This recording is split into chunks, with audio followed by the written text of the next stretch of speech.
God bless you, my dear friends in Jesus Christ. Welcome once again to another episode of our program, Hope. I know many of you who are watching this, probably you need to be regenerated, re-enkindled in your faith and hope in the Lord. Now,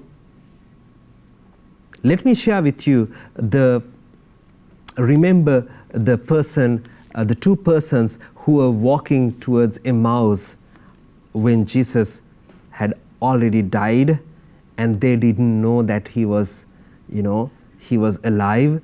They have heard that Jesus was alive, that Jesus appeared to some of his disciples, but then they were not sure. They were in full of despair, and they didn't have anything else to do, and they were walking away from Jerusalem towards Emmaus, which was about 10-11 kilometers away from the capital.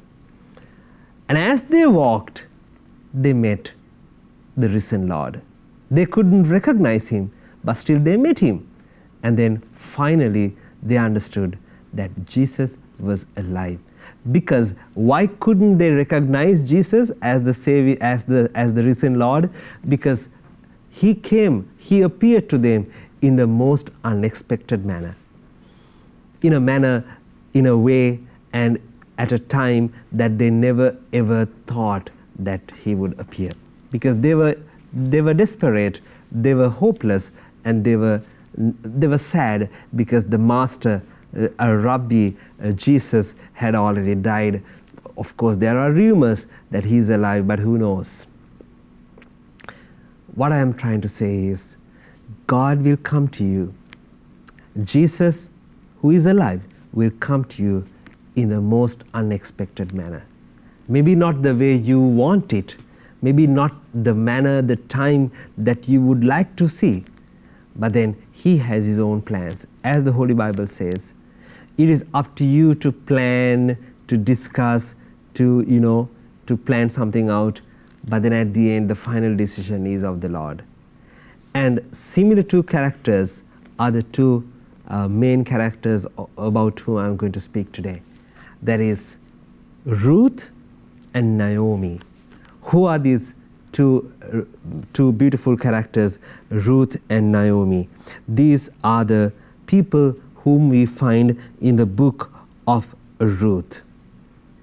In the book of Ruth, we find this character Naomi, who is the mother-in-law of Ruth. Naomi had the husband. Naomi had two children, two sons, and all of them die. The husband dies, and then the sons get married, and gradually one day, both of them she finds dead and gone. And she was hopeless. What can she do? Her husband is gone, the two sons are gone. She is left with two daughters-in-law. She was hopeless. And at that point, Naomi is telling or sharing her despair with the two daughters-in-law and says this: "You must go back, my daughters. Do you think I could have sons again for you? Go back home, for I am too old. Even if I thought there was still hope, and so get married tonight, and so got married tonight and had sons, will you wait until they had grown up? And I don't want to, put your life into another difficulty by staying with me. So please go back to your homes." But then Ruth, one of these two daughters-in-law, decided to stay with the mother-in-law. You know what happens? In the most unexpected manner, their lives changed. Ruth meets this young person who was both rich and kind, a God-fearing person who was called Boaz. And Boaz, once he found Ruth as a future bride in his life, God changed totally their lifestyle. And at the end, Ruth bore a son, and Naomi became a mother-in-law. And when she became, she became a grandmother rather. And when Naomi became a grandmother, in the village, the other villagers, the neighbors, praised God and praised Naomi and congratulated Naomi for becoming the grandmother of a child. And her life changed completely since then. And that is your story, that is my story. Whenever you are hopeless, whenever you are down and out, remember one thing: God has most amazing plans for you. His plans are totally beyond our comprehension, because He uses ways, He uses people who can come to your life in the most unexpected manner to change your life. And that is why I invite you also to read probably the book of Ruth. Especially I would invite the women, the ladies, the young girls who are watching me to read the book of Ruth. Because the book of Ruth, in this book you find these two beautiful people, ladies, women who wanted to go away from everything, who didn't have any hope, but then at the end they wanted, God wanted to bring them back to faith, back to hope. And one day I found this young person who came to me saying that her future husband was going through a lot of struggles, and that her future husband is giving her a lot of agony because she was curtailed of her freedom, and that future husband or this young person was not understanding him at all. And then she was upset about it. And then she came to me and said, "Father, I don't want to get married to him anymore because I don't see any hope in him. I don't think that he is the right person for me because he is curtailing my freedom. He is not going to listen to me. Even when I explain some of these things, he never ever tried to understand me." What I did was I called both of them, and then I listened to both of them.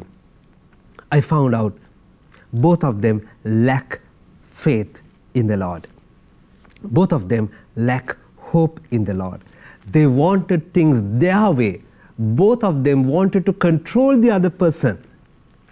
The future husband or this young person would say, "She is going to be my wife, so she should listen to me. She should listen to me. Whenever I say do this, she should do. If I say don't do this, she shouldn't do." I said, "Come on. Do you think love is full of restrictions?" Love is not full of restrictions. Love is full of freedom. And then because whenever he tells something to him, whenever he advises according to him, she should listen. And when then she didn't listen, he would get upset, he would get mad, he would get angry, and then the whole atmosphere gets changed. And at the end, what they found was, we are not suitable for each other. And there was no hope. I calmed them down, and then I spoke to them. And slowly, gradually, I was able to convince them what you miss is real hope and trust and faith in the Lord. You want to control your life of each other. No, you just lead yourselves to God. You let Him handle your life, just like Ruth, just like Naomi. Allow God to handle your life. Don't try to control your life and the life of the other person. It is useless because you are not going to be the master of your life at the end. At the end of the day, it's going to be about God and you as a couple, as a family, as a married couple. Therefore, you need to abandon the idea of controlling each other, and then you need to give the Lord the control of your life. You need to give the steering wheel to the Lord. He is going to be the driver of your life. If you have that type of a disposition, if you are not going to control the life of each other, you will be calm, you will have that inner peace, you will have that inner serenity and joy. Today, they are a happy couple. to say the least. My dear friends in Jesus Christ, what happens in life almost all the time when we are hopeless, that is because we wanted our way. We wanted the things our way. But no, if you say that you hope in the Lord, you want to live the way the Lord wants you to live, then please give your life to the Lord. Surrender your life to the Lord. Total control you need to give. Put your trust, your hope in the Lord, and He is going to lead you. That's what Ruth did. That's what Naomi did. Once you allow the Lord to handle your life, you are going to be in peace and joy. He's going to lift you up, raise you up from wherever you are, break the shackles, and you will come up in life. So, again, my invitation for you is, if you are hopeless, if you are having difficulties in life, don't try to solve them alone. Don't try to think that you can handle this situation. Whatever you have to do, the only thing you have to do is to speak to the Lord and hand that problem over to Him, and He is going to change it in the most unexpected manner, in the most unexpected time of your life. Wait in the Lord, hope in the Lord, be patient with Him, and He has the most beautiful plan for you. May you experience that in your life. God bless you.